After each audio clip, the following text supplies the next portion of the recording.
दसपिंपळगाव इथे नुकसानीची पाहणी करण्यासाठी आलतो। त्यावेळेस गावकरी आणि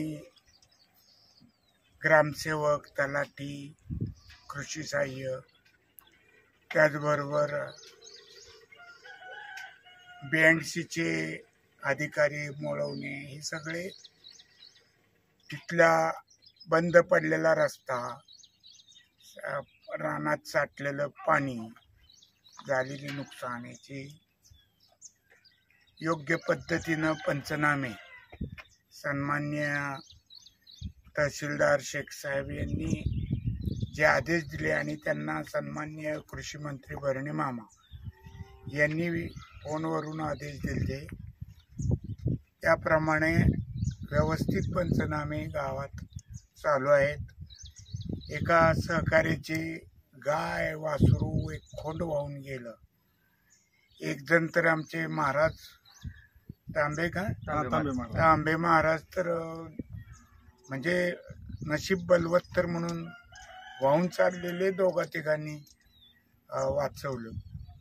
त्यांचं शेतातलं स्वखर्चानं बांधलेलं मंदिर वाहून गेलं, शेळ्या वाहून गेल्या।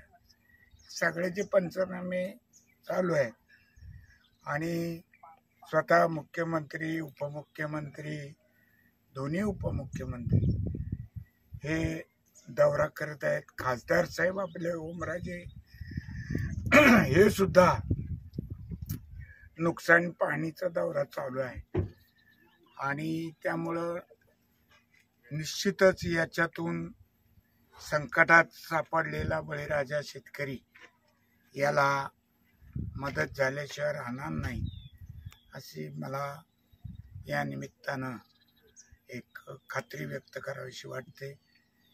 आणि खरोखरीच हे एवढं महा आसमानी सुलतानी असं संकट आहे बार्शी तालुक्यावर, तर त्याच्यामध्ये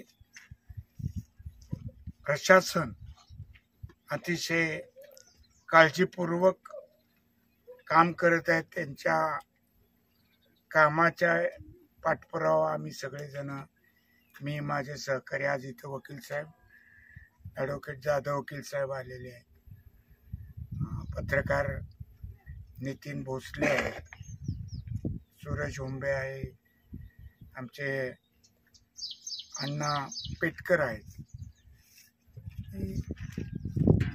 पंचनाम्याचं काम व्यवस्थित चालू आहे।